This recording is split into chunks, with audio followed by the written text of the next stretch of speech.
Hi there. Hello, my name is Michael Soth. I've been a psychotherapist since the early 1980s. I was originally trained in the humanistic body-oriented tradition, a tradition that goes back to Wilhelm Reich, a student and colleague of Sigmund Freud. Wilhelm Reich developed a holistic body-mind understanding of human psychology already in the 1930s, which was long before the idea of holism became more established and more fashionable in recent decades. So this holistic body-oriented perspective, or somatic psychology, as they call it in the US, gives us an extraordinary and helpful foundation for approaching and working with psychosomatic issues, psychosomatic symptoms, disease, any physical issue that, or problem or pain that appears to have psychosomatic psychological connections. So I will be offering an online continuing professional development weekend for therapists in April, organized by some of my colleagues in Greece. That Zoom event will take place on 13, 14 of April this year. And I just want to give you a brief indication regarding the underlying principles, two main paradigm perspectives that we will be working with on that weekend. So the first is regarding holism. Most of the psychological therapies, as we practice them today, and as they come down to us via several generations of both psychodynamic and humanistic traditions, they are talking therapies, which privilege the idea of the mind over the body. So these days we call that, or we think of that as a top-down approach.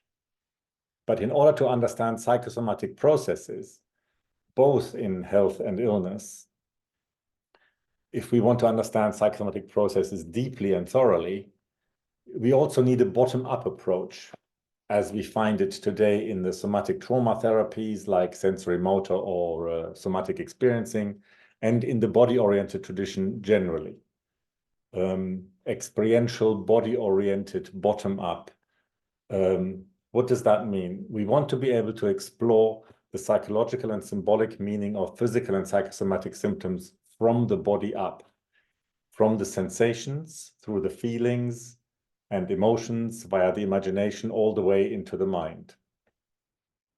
We find a similar emphasis on starting with here and now experience, specifically including here and now physical experience, in many versions of mindfulness, using experiential exercises, for example, like a body scan.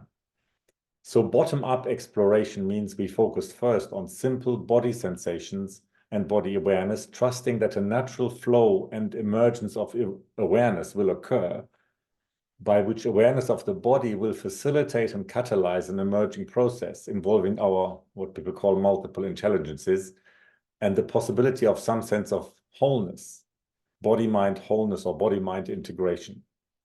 So unless we have some access to that possibility, that the possibility of that process and what emerges, the emergent process, we are always otherwise limited to top-down mental ideas and interpretations of psychosomatic illness. Whether these are accurate or not, it's just difficult for the person to connect with them most of the time, other than mentally.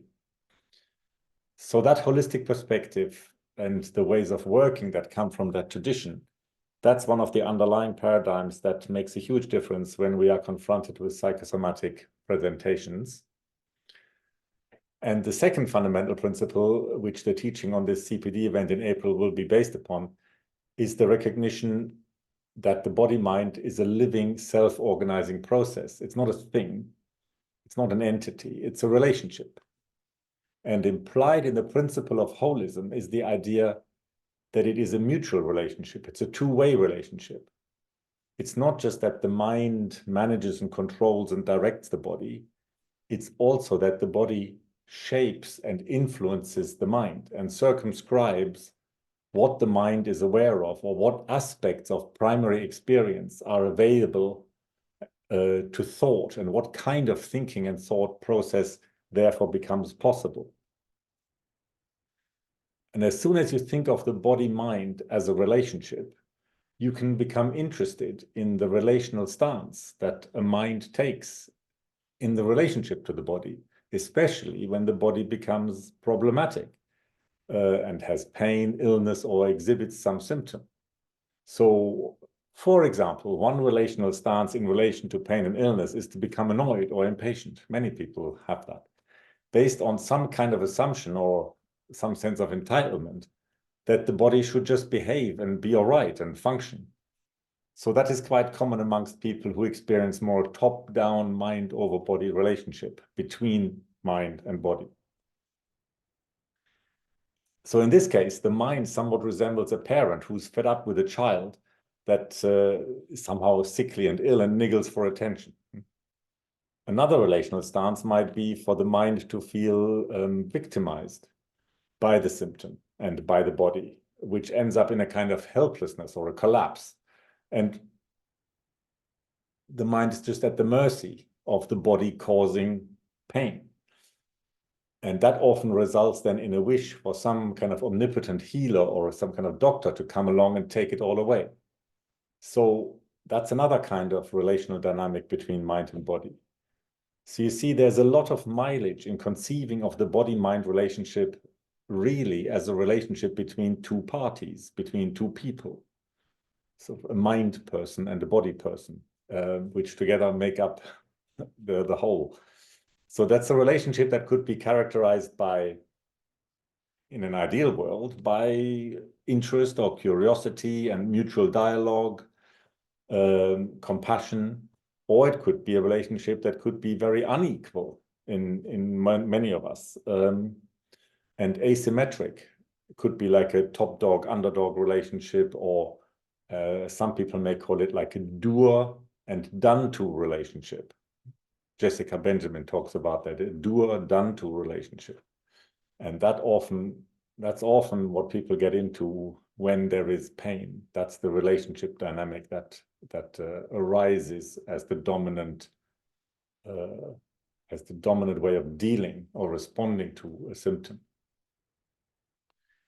So when we are confronted with symptoms, with pain, with suffering of a psychosomatic nature, some kind of psychosomatic issue manifesting some kind of dis-ease in the system, inevitably this will be experienced via the established relational attitude or lens, which is the person's habitual mind-body, body-mind relationship. So then a symptom like that becomes an occasion which reveals the underlying habits in the relational dynamic, the habitual structure of how the mind and the body relate in that particular individual body-mind system, which shapes the person's lived reality and subjectivity, and their relationships to themselves, to others, to the world. So inevitably, this becomes an opportunity, like a conflict or a crisis in a marriage. It could become an opening for a deeper mutual understanding and love between mind and body, if we can bring to it the required attention, mindfulness, compassion, curiosity.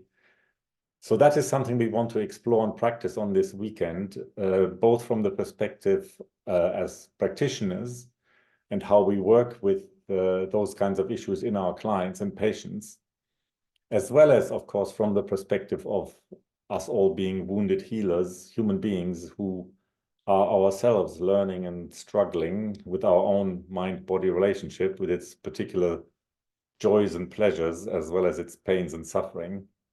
So if that stirs any interest in you, then you're welcome to get in touch and find out about this weekend. So even though illness and disease and psychosomatic symptoms, obviously they're not officially part of our job description as psychological therapists, but these issues, these kinds of issues come up all the time in our consulting rooms. And from the client's perspective, they can become really crucial in how we address them and whether they feel we have a satisfying response that really meets them where they are. For a satisfying therapeutic response, even though it's not our job description, we really need an embodied and holistic perspective, as well as a relational perspective that pays attention to how body, mind, and psyche are related and how they are relating moment to moment. So if you feel that these ideas are relevant to your practice, I hope you can join us online on the 13th and 14th of April for an intense and productive shared learning experience on this CPD event. It's entitled Psychosomatic Illness and Disease in Psychotherapy with me, Michael Soth. I look forward to seeing you then.